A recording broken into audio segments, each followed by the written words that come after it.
झूलेलाल। अॼु असां पढ़ंदासीं नावल गुल बणिजी अचिजांइ। हिन जो मुख्य लेखक आहे शेख आदम आबूवाला ऐं इन जो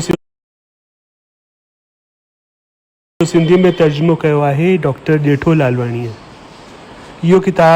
इहो नावल सिंधी अकेडमी दिल्ली छपाए पधिरो कयो आहे। त अॼु असां उनजी जेको नावल जो सार आहे उहो थोरे में पढ़ंदासीं ऐं ॾिसंदासीं त हिन नावल में आख़िर आहे छा। त शुरूआति में नावल जो मुख्य किरदारु हरीश पंहिंजे पाछे सां ॻाल्हियूं करे रहियो आहे, जेका ॻाल्हि सचपच पाठकनि खे अजब में विझे थी त छा भला पाछा बि कॾहिं ॻाल्हाईंदा आहिनि। ऐं वरी हुनजी यादगिरियुनि जो सिलसिलो ज़ारी थी थो वञे हरीश जो। त 3 साल अॻु हुन जो प्रेमा सां प्यारु हो ऐं हिकु हादसे में प्रेमा जो मौत थी वञे थो ऐं प्रेमा ऐं हरीश खे ॾिनल वचन त मां गुल बणिजी तुंहिंजे जीवन में ईंदसि, मां गुल बणिजी वरी ईंदसि। वरी ॿिए नज़ारे में लेखक जे नंढपण जो साथी नटवर दलाल, जेको हुनजो जिगरी दोस्त बि हो, पको यार बि हो ऐं हुन सां गॾु नौकिरी बि कंदो हो, उन जे बारे में ॿुधायो वियो आहे त हरीश पंहिंजे जिगरी दोस्त सां नटूअ सां ॻाल्हि ॿोल करे रहियो आहे, वार्तालाप करे रहियो आहे पुनर्जन्म जे बाबति। नटू पंहिंजे दोस्त खे कुझु अरसे लाइ अहमदाबाद छॾे वञण जी ॻाल्हि करे थो। हू ॾिसे थो त मुंहिंजे दोस्त खे अलाए छा थी वियो आहे, हू हर वक़्तु प्रेमा जी यादगिरियुनि में खोयल रहे थो। त हू हुनखे सलाह ॾिए थो त तूं असां ॿई अहमदाबाद कुझु ॾींहंनि लाइ छॾे करे बम्बई हलूं। त बम्बईअ में विले पार्ले में हरीश जो बंगलो आहे, जिते हुनजो चाचो यानी भाई काका ऐं चाची यानी मीनल काकी ते रहे थी। हुनखे बम्बईअ में हुनखे यादि अचे थो त जॾहिं हू पहले बॉम्बे वियो त हुनजी मुलाक़ात डॉक्टर पीटर पिंटो, जेको हिकिड़ो साइकोलॉजिस्ट हो, उन सां गॾु थी हुई ऐं मिस एस्थर परेरा, उन सां हुनजी मुलाक़ात थी हुई। हरीश खे यादि अचे थो त कीअं गुड फ्राइडे वारे ॾींहुं चर्च खां ॿाहिरि निकिरंदे वक़्तु पीटर एस्थर ते हमिलो कयो हो, जंहिंमें एस्थर जा कपिड़ा त फाटी पिया हुआ, पर हुनजे पेट में आकार हासिल कंदड़ ॿारु बिना कंहिं ॾोह जे मारिजी वियो हो।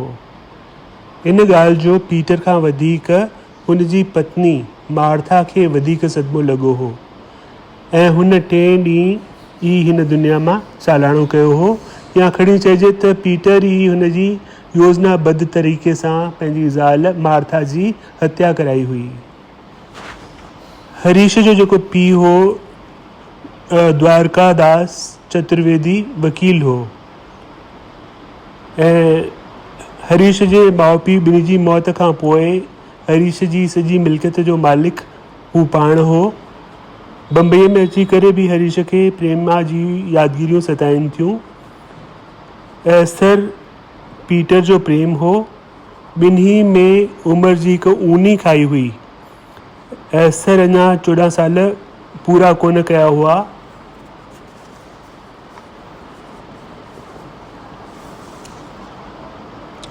ऐं हुनखे गर्भ थियो। पीटर इहो सदमो सही न सघियो। उन अरसे में ई मार्था बि ॾींहंनि सां हुई। मार्था जे मौत बैदि पीटर एस्थर सां शादी कई हुई। हरीश नटूअ खे डॉक्टर पीटर पिंटो वटि वठी हलण लाइ चवे थो। उते पहुची हरीश खे यादि अचे थो त 3 साल अॻु हिते 2 दुखदायक वाक़िया थिया हुआ। हिकु त प्रेमा ऐं मार्था जो मौत, हिकु जनम ऐं मार्था जो ॿारु चोराइजी वियो हो। मार्था मरण वक़्तु हिकु ई नालो खयों हो, रोज़ीअ जो। केरला जी नर्स मारिया तानकमा ॿुधायो हो त उन नालो रोज़ी यानी गुलाबी हो। हरीश पीटर ऐं एस्थर खे ॾिसी रहियो हो, ॿिन्ही खे कोई दुख न हो। टिनी में पुनर्जन्म यानी रीबर्थ जे बारे में बहस थिए थो। हरीश खे पुनर्जन्म बाबति टिनी जा वीचार ॿुधी निराशा थिए थी, छाकाणि त हुनखे 100% विश्वास हो त प्रेमा वापसि ईंदी, सा बि गुल बणिजी ईंदी। उन बैदि उन्हनि जी दोस्तीअ में ॾार पइजी थी वञे ऐं हरीश अहमदाबाद ऐं बम्बई छॾे करे काफ़ी दूर ॾखण तरफ़ हलियो थो वञे। ॾखण यानी कि साउथ इंडिया में हली थो वञे ऐं उते लगातार 12 साल प्रेमा जी इंतज़ारीअ में गुज़ारे थो, उनजो यादगिरियुनि में गुज़ारे थो। 12 सालनि खां पोइ जॾहिं हरीश जी उमिरि 45 साल थी त संदसि चहिरे जी रौनक ऐं शरीर जी फुर्ती बि घटि थी वई। प्रेमा जी यादि सां हुन जूं अखियूं आलियूं थी वेंदियूं हुयूं। हिकु ॾींहुं हुन जे होटल वारे रूम में हिकु अजनबी शख़्स अचे थो ऐं हू कुझु अजीब ॻाल्हियूं करे हरीश खे हिकु 15-16 सालनि जी छोकिरीअ जो फ़ोटो ॾेई हुनखे गौर सां ॾिसण लाइ चवे थो त हिन खे सुञाणो, हिन जूं अखियूं, चप, नक ऐं कन तव्हांखे प्रेमा जो ई ॾस ॾींदा। इहो चई उहो शख़्स उतां भॼी वञे थो। हरीश होटल बॉय रहमान, होटल जे मालिक मार्टिन डिसूज़ा ऐं मैनेजर खां हुन अजीब शख़्स बाबति पुछा करे थो, पर हुनखे कोई कुझु नथो ॿुधाए। हाणे हरीश प्रेमा जो इंतज़ारु कंदे उन तस्वीर खे ॾिसंदो रहे थो। आहिस्ते आहिस्ते खेसि फ़ोटो जी अखियुनि में प्रेमा जूं अखियूं, चप, कन, नक सभु प्रेमा जो नज़र अचणु लॻा। हुन होटल जे मालिक मार्टिन डिसूज़ा खे संदसि ज़ाल एलिज़ाबेथ डिसूज़ा जो कसम ॾियारे अजनबीअ बाबति पुछण जी कोशिशि कई, पर हुन उनखे कुझु बि न ॿुधायो। हिकु ॾींहुं अचानक उहो अजनबी हरीश वटि आयो ऐं ज़बरदस्ती उहो फ़ोटो वापसि खणी उतां भॼी निकितो। हरीश सफ़ा निराश थी वियो, छाकाणि त हू पंहिंजे पाछे सां ॻाल्हाईंदो हो, पर जॾहिं खां हुनखे फ़ोटो हथु लॻो त हुन फ़ोटे सां ॻाल्हाइणु शुरू करे छॾियो हुयो। फ़ोटे में ई हुनखे प्रेमा नज़र अचणु लॻी हुई ऐं हुन सां ई ॻाल्हियूं कंदो हो।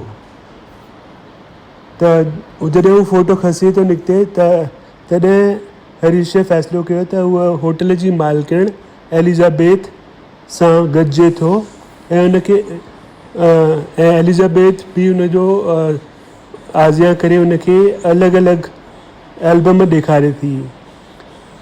उन फ़ोटे वारी छोकिरीअ खे ॻोल्हण में हूअ मदद करे थी। सभु फ़ोटा ॾिसंदे, एल्बम ॾिसंदे हरीश खे गर्ल्स स्कूल जे हिकु क्लास में छोकिरियुनि जे फ़ोटे में उन छोकिरीअ खे हू सुञाणे थो वठे ऐं एलिज़ाबेथ छोकिरीअ बाबति हुनखे एतिरो ई ॿुधाए थी त हीअ छोकिरी हाणे 15-16 सालनि जी थी हूंदी। हूअ असांजी डॉलीअ जी बेस्ट फ्रेंड आहे, रोज़ी हुनजो नालो आहे। डॉली ऐं रोज़ी ॿई हिकु कॉन्वेंट स्कूल में पढ़ंदियूं आहिनि। ॿियो कुझु बि ॿुधाइण खां उहा इनकार करे थी। हरीश कॉन्वेंट गर्ल्स स्कूल में वञी रोज़ीअ बाबति पुछा करण जी कोशिशि करे थो, पर उते बि नाकामयाबी मिले थी। तॾहिं हुनखे जॉली बॉली नाले हिकु फ़ोटोग्राफर जो ध्यानु थिए थो, जेको हुनजो हिकिड़ो दोस्त ई हो पुराणो, जंहिं हुनखे हरीश खे हिंदी ऐं उर्दू बि सेखारी हुई। हरीश हुनखे पंहिंजी प्रेम दास्तान ॿुधाए थो ऐं जॉली हुनखे चवे थो त हू कीअं बि करे रोज़ीअ जा फ़ोटा तो वटि खणी ईंदुसि ऐं जॉली रोज़ीअ जा कुझु फ़ोटा गॾु करे हिकु ॾींहुं पंहिंजे हिकु साथी जटिल स्वामीअ खे साण वठी हरीश वटि पहुची वञे थो। हरीश खे ॿुधाए थो त जटिल स्वामीअ खे पुनर्जन्म में पूरो विश्वास आहे ऐं हिन जी तुंहिंजी प्रेम दास्तान में दिलचस्पी आहे। हीउ इन बाबति पुनर्जन्म बाबति हिकु किताब बि लिखी रहियो आहे, जंहिं लाइ हू हरीश खे पूरो क्रेडिट ॾींदो। जॉली हरीश खे रोज़ी जा 5 फ़ोटा ॾेखारे थो। 3 में रोज़ी अकेली हुई ऐं चौथे में साॻियो ई स्कूल जो ग्रुप फ़ोटो हुयो ऐं 5 फ़ोटो आगरे जे ताजमहल साम्हूं बि हुन कढायो हो। हरीश प्रेमा जा फ़ोटा बि बैड ते पखेड़े छॾे थो ऐं हू 2 ॼणा गॾिजी करे प्रेमा ऐं रोज़ीअ जे विच में भेंट करण लॻा। ॿिन्ही जे नक कन ऐं चपनि में हिकु जड़ाई त हुई। हरीश जो ध्यानु रोज़ीअ जी साॼी अखि हेठां तिर ते वञे थो, जॾहिं कि प्रेमा जी खाॿी अखि हेठां तिर हो। ऐं रोज़ीअ जो हिकु फोटे में चहिरे ते उहो तिर ई कोन हो। त हरीश खे लॻो त रोज़ीअ जो इहो जेको तिर ॾेखारियो आहे नकली आहे। ऐं हिकु ॿी बि संभावना थी सघे थी त शायदि रोज़ीअ जी का जाड़ी भेण या जुड़वा भेण हुजे। इन रीति ॾखिण में हू 2 साल रही करे वापसि मुंबईअ में रवानो थिए थो। बम्बईअ में हू पीटर ऐं एस्थर सां मिले थो ऐं हू हरीश जे पैसनि ऐं मिल्कियत जी चर्चा कनि था त हरीश वटि हिकु बंगलो, 2 जायूं, 6 लख रुपयनि जा शेयर, FD, ग्रेजुएटी, PF वग़ैरह मिलाए करे घणो ई बैंक बैलेंस आहे। वरी उहे पुनर्जन्म ऐं प्रेमा जूं ॻाल्हियूं कनि था। माहौल खे बदिलण लाइ वरी हिकु दिलचस्प रांदि कनि था, जंहिंमें पीटर उहा चवे थो त ॾिस हीअ हिकु नदी आहे, नदीअ ते का पुल आहे, नदी पार करे ॿिए भर वञिणो हुजे त साॼे पासे 2 कलाक हली बोटमैन ताईं पहुचणो पवे थो। इन तरह जी हिकिड़ो तमामु दिलचस्प हू रांदि खेॾनि था। इहा जेकी आहे पेज नंबर 65 ते ॾिनल आहे, तव्हां पढ़ंदा तव्हांखे सम्झ में अची वेंदी हिकदमि। वरी ॿिए नज़ारे में ॾेखारियो वियो आहे त अहमदाबाद में हरीश वेठो आहे ऐं नट्टू हरीश ऐं नट्टू 14 वरनि बाद पाण में मिलनि था। ॿिन्ही जो सुभाउ में काफ़ी हाणे बदिलाव अची चुको हो, यानी नटवर जो पुनर्जन्म में विश्वास जाॻियो हो ऐं हरीश जो पुनर्जन्म में विश्वास घटि थी वियो हो। हरीश नट्टूअ खे 14 सालनि जी सॼी कहाणी फ्लैशबैक करे ॿुधाए थो ऐं ॿई दोस्त माज़ीअ जी यात्रा ते निकिरी पवनि था। कैलेंडर में जनवरी जो महीनो ॾिसी नट्टू चवे थो त हाणे प्रेमा 19 सालनि जी थी हूंदी। त हरीश हुनखे चवे थो, मूंखे तुंहिंजो दलील बराबरि यादि आहे। अगरि अॼु प्रेमा 18 सालनि जी थी हूंदी त मां पिणु 48 सालनि जी उमिरि ते पहुची चुको आहियां। ऐं अॻिते ॿुधाए थो त अॼु राति मालतीअ हिकु ख़ासि पार्टी रखी आहे। मालती हरीश जी हिकु फ्रेंड या खणी चइजे रखियल हुई। हूअ सुठी डांसर ऐं 7 भाषाऊं ॼाणींदी हुई। उन पार्टीअ में हलण लाइ हरीश नट्टू ते ज़ोर भरे थो। उन पार्टीअ में एलिज़ाबेथ डिसूज़ा, डॉली डिसूज़ा, मारिया तानगम्मा वग़ैरह सभई अचनि था। उहा जेकी पार्टी हुई पॉली हिल्स वारे अपार्टमेंट में रखी वई हुई। ऐं जॾहिं रोज़ीअ जी एंट्री थिए थी तॾहिं हरीश खे यकदमि प्रेमा जी यादि अची थी वञे ऐं हू रोज़ीअ खे ॾिसंदे ई बेहोश थी वञे थो, छाकाणि त रोज़ी ऐं प्रेमा जो साॻियो ई आवाज़ु, साॻियो ई लहजो ऐं उच्चार ॿुधी ऐं साॻियो ई नक, कन, अखियूं ऐं चप ॾिसी हरीश जे मुंहं मां चीख निकिरी थी वञे ऐं हू प्रेमा चई करे चिल्लाए करे उते ई बेहोश थी थो वञे। ऐं हिन रीति पार्टीअ में ख़लल पवे थो ऐं सभु पंहिंजे पंहिंजे घर हलिया वञनि था। कुझु अरसे बैदि हरीश नट्टू ऐं मालतीअ अॻियां रोज़ीअ सां मिलण जी इच्छा ज़ाहिर करे थो। एतिरे में डॉली डिसूज़ा जो फ़ोन अचे थो। हूअ उन्हनि खे तुर्त रोज़ीअ वटि अचण लाइ चवे थी। उहो रोज़ीअ जो जनम जो ॾींहुं हो जॾहिं खेसि डिस्टीरिया जो दौरो पियो हो। हरीश खे यादि अचे थो त अॼु प्रेमा जे मौत जो ॾींहुं बि आहे। प्रेमा जे आवाज़ में रोज़ीअ ॻाल्हायो हो, हरीश मां तो लाइ टिड़ी चुकी आहियां, छिके वठि मूंखे, मां तुंहिंजो गुलु आहियां, मां ई तुंहिंजो गुलाब आहियां। हरीश रोज़ीअ खे भाकुर में भरे चयो, प्रेमा अखियूं खोल, मां तुंहिंजो हरीश तो वटि ई आहियां, मां तोखे वठण लाइ आयो आहियां। प्रेमा रोज़ीअ बंदि अखियुनि सां चयो, मूं त तुंहिंजो वचन निभायो पर तो मूंखे दगा ॾिनी आहे। हुन मालतीअ तरफ़ इशारो करे रोज़ीअ ईअं चयो, इहो छा आहे? छा इहो मुंहिंजो इंतज़ारु आहे?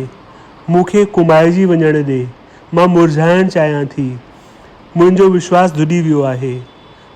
हरीश खे पंहिंजी ग़लतीअ जो अहसासु थियो ऐं हुन माज़ी जी ॻाल्हि विसारण लाइ चयो त लेट द डेड पास्ट बरी इट्स डेड। ॿिए नज़ारे में वरी हरीश जे दोस्त नटवर दलाल जी एलिज़ाबेथ डिसूज़ा सां ॻाल्हि ॿोल ॾेखारी वई आहे, जंहिंमें नट्टू घणी राज़ ज़ाहिर कराए थो, जीअं त एलिज़ाबेथ जो घोट मार्टिन डिसूज़ा ऐं पीटर पिंटू पाण में कज़न ब्रदर्स आहिनि, ऐं जेकी मारिया तानकमा एलिज़ाबेथ जी भेण आहे। जॉली बाली ऐं जटिल स्वामी परमानेंट पार्टनर्स आहिनि। मालती ऐं डॉली ॿई रोज़ीअ जूं साहेड़ियूं आहिनि। अजनबी फ़रिश्ते जो डबल रोल आहे, हुन जो लिकल नालो RR यानी राम रहीम आहे। रोज़ीअ 19 साल में पेर रखियो हो, हूअ पिणु हरीश खे प्यार करणु लॻी हुई। हूअ हरीश सां मिली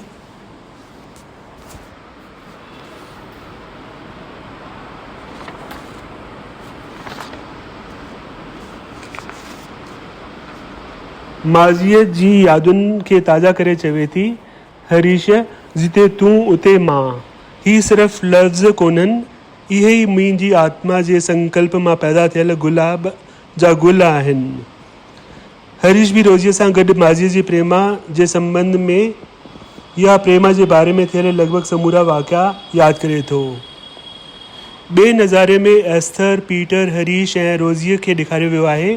एस्थर हरीश ऐं रोज़ीअ खां पुछे थी त हाणे तव्हां कॾहिं था सचो पुनर्मिलन कयो। हरीश चवे थो त मां रोज़ीअ सां सिविल मैरिज करण लाइ तयारु आहियां। एतिरे में विले पार्ले मां नट्टूअ जो फ़ोन अचे थो ऐं हू उन्हनि खे तुर्त उते पहुचण लाइ चवे थो। हरीश विले पार्ले पहुची ॾिसे थो त संदसि बंगले में बाहि सबबि धुआं निकिरी रहिया हुआ। फायर ब्रिगेड ऐं पुलिस वारा बि बंगले खे घेरे बीठा हुआ। हिकु स्ट्रेचर ते हुनखे नट्टू काका जहिड़ो शख़्स जलियल हालत में नज़र आयो। वरी हुनखे अजनबी फ़रिश्तो मिलियो जेको खेसि ॿुधाए थो त तूं नट्टूअ जो ख़्यालु न कर, रोज़ी ॿिए अस्पताल में तुंहिंजो इंतज़ारु करे रही आहे ऐं तमामु सीरियस आहे।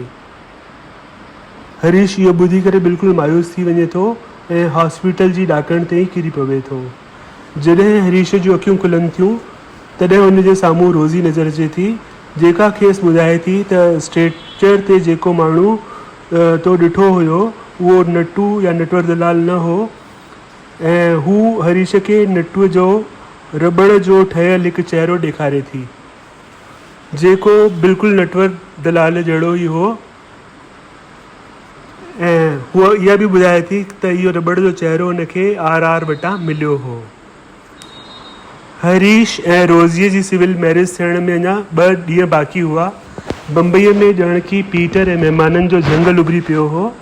Jolly volley, Jatil Swami, Jatil mister and Mrs Martin D'Souza, Mishra, Rahman, Dolly, Malti, Peter Pinto, Esther Pinto, Natwar Dalal, Maria Tankama, doctor Amol Khandekar ऐं उन्हनि खां सवाइ वीहारो खनि अजनबी चहिरा अची प्रगट थिया हुआ। हू हुननि सभिनी खे ॾिसी करे हैरान थो थी वञे ऐं हुनखे पंहिंजूं मिल्कियतूं यादि अचनि थियूं। किथे मुंहिंजे इहा मिल्कियत जे पुठियां त न इहे थी आया आहिनि। त हुन रोज़ीअ खां पुछियो त रोज़ी, असांखे जीअण लाइ केतिरा पैसा घुरिजनि। रोज़ीअ चयो, मूंखे तुंहिंजो प्रेम मिले बसि, मूंखे तुंहिंजी कारी कोडी बि न घुरिजे। त हरीश चयो, मां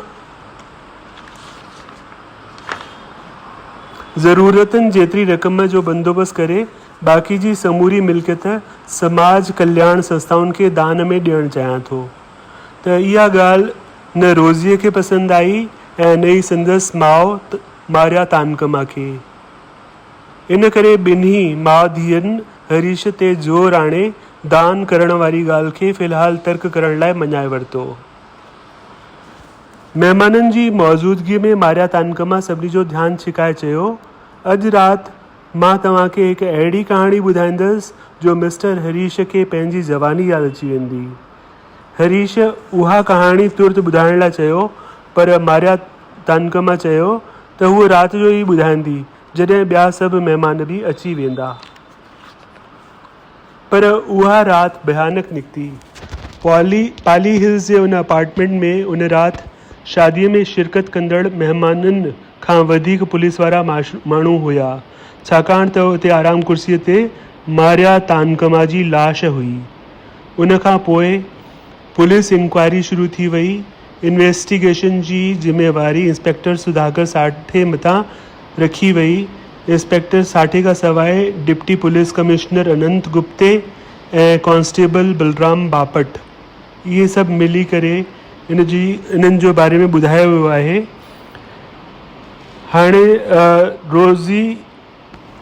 हाणे मारिया तानकमा मर्डर केस काफ़ी उलझल लॻे पियो, छाकाणि त रोज़ी जेका मुख्य गवाह हुई उन खां सॼी ॻाल्हि ज़ाहिर कराइणी हुई। त इंस्पेक्टर साठे तमामु कोशिशि करे मारिया तानकमा जी मौत ऐं खून जे बारे में ॼाणण जी कोशिशि करे थो।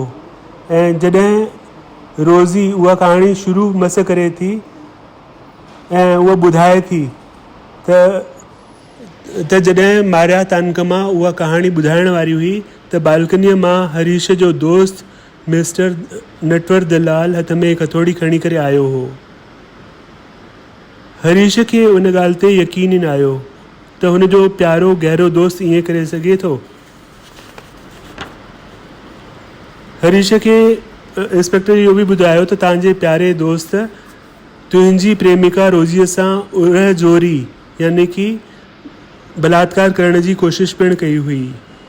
वरी हू ॿुधाए थो त मारिया तानकमा जेकी कहाणी ॿुधाइण वारी हुई उन जी कैसेट हुन भरी हुई ऐं उन जूं 4 टाइप थियल कापियूं बि जुदा जुदा बैंकुनि जे लाकरनि में रखायूं हुयूं ऐं उन बाबति सॼी ॼाण उन अजनबी फ़रिश्ते यानी राम रहीम वटि हुई।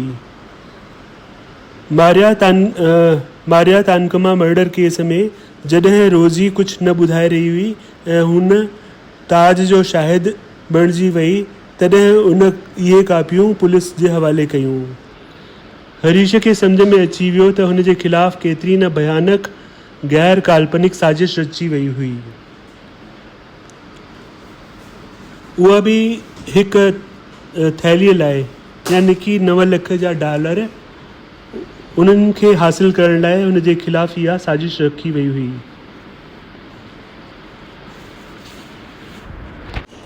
उन साज़िश में जॉली ऐं जटिल स्वामी भी भाईवार हुआ। बम्बई जो सॉलिसिटर RR यानी कि रुसन रोंटन भी हो। हुन अहिड़ी वसियतनामो तयारु कयो हो जंहिंमें शादीअ खां पोइ सॼी मिल्कियत जी अकेली वारिसदार रोज़ी हुई। रोज़ीअ इन साज़िश में सभिनी खां अहमियत भरियो पार्ट अदा कयो हो। हुन खे नंढपण खां वठी हिन साज़िश जे चकर में फेरायो वियो हो। रोज़ीअ जी प्लास्टिक सर्जरी कराए हुन जो नक, अखियूं ऐं चप प्रेमा जहिड़ा कया विया हुआ। प्रेमा जहिड़ो आवाज़ ऐं यादगिरियूं सेखारण में नटवर दलाल मदद कई हुई। गुजराती मनोहर मास्तर हुनखे सेखारी। जॾहिं सॼी ॻाल्हि हरीश खे सम्झ में अचे थी त नटवर दलाल हरीश वटि माफ़ी घुरण लाइ अचे थो। साॻे नमूने रोज़ी बि हुन वटि माफ़ी वठण लाइ अचे थी। पछाड़ीअ में बसि हरीश चतुर्वेदीअ खे इन ॻाल्हि जो चङी तरह अहसासु थिए थो त पुनर्जन्म जहिड़ी का चीज़ न हुई। हुनखे बसि इन्हीअ भरम जे हिकु ख़तरनाक साज़िश जो शिकार थियणो पियो।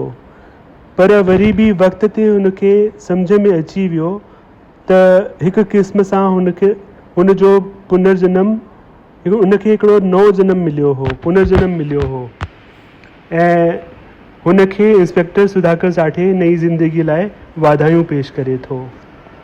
त इहा थी वई नावल जो सार, मुख़्तसर में कहाणी। त हाणे असां ॾिसूं त हिन में कहिड़ा कहिड़ा सवाल अची सघनि था हिन नावल मां। गुल बणिजी अचजांइ नावल जे उनवान बाबति रायज़नी कयो त उहो केतिरे क़दुरु सही आहे। ॿियो सवाल अची सघे थो भई नावल जे किरदारनि बाबति चरित्र चित्रण कयो। हाणे मुख्य किरदारु त हुन हरीश जो आहे, प्रेमा जो आहे, नटवर दलाल ऐं रोज़ी जो आहे। तंहिंखां सवाइ ॿिया बि सभु कैरेक्टर्स आहिनि, उन्हनि जा बि नाला असां हुन में लिखी सघूं था। जीअं पीटर पिंटो जे बारे में Maria Tankama, Elizabeth D'Souza, Martin D'Souza, Esther, अजनबी फ़रिश्तो, राम रहीम, इंस्पेक्टर सुधाकर साठे ऐं ॿिया। त कंहिंजो बि चरित्र चित्रण असांखे अची वञे त उन में इहो ज़रूरु ॿुधाईंदासीं त इन जा नावल जा घणेई कैरेक्टर आहिनि, घणेई चरित्र आहिनि ऐं उन्हनि जा नाला बि असां ॾेई सघूं था। पोइ अची करे जेको सुवाल में कैरेक्टर जे बारे में ॻाल्हि आहे उन जे बारे में असांखे लिखिणो पवंदो। टियों सुवालु अची सघे थो भई नावल जे सिद्धांतनि या अनासरनि जे आधार ते गुल बणिजी अचिजांइ नावल जी कथ करियो। त अदबी कथ करण लाइ नावल जा जेके आहिनि 6-7 सिद्धांत आहिनि त उन जे बारे में असांखे लिखिणो आहे ऐं हिकु असां सिद्धांत खणी लिखंदासीं त असांजो सुवालु तमामु सुठो ठही वेंदो, जवाब बि सुठो थींदो। इहे जेके आंसर आहिनि, सिद्धांत आहिनि, उहे आहिनि पहिरियों कथा, भई हुनजी कहाणी कहिड़ी आहे, कथा कहिड़ी आहे या कथा वस्तु बि चवंदा आहिनि हिनखे। ॿियो किरदारु, भई किरदार घणा आहिनि ऐं किरदारु निगारी टियों आहे। ऐं चौथों आहे गुफ़्तगू। पंजों माहौल या वायुमंडल। ऐं छहों भाषा शैली या इबारत। ऐं सतों आहे उद्देश्य या मक़सदु। तंहिंखां सवाइ इहो बि अची सघे थो भी नावल जो सार या तत्व मुख़्तसर में लिखो या पंहिंजनि लफ़्ज़नि में लिखो। त इहे थिया कुझु सुवाल।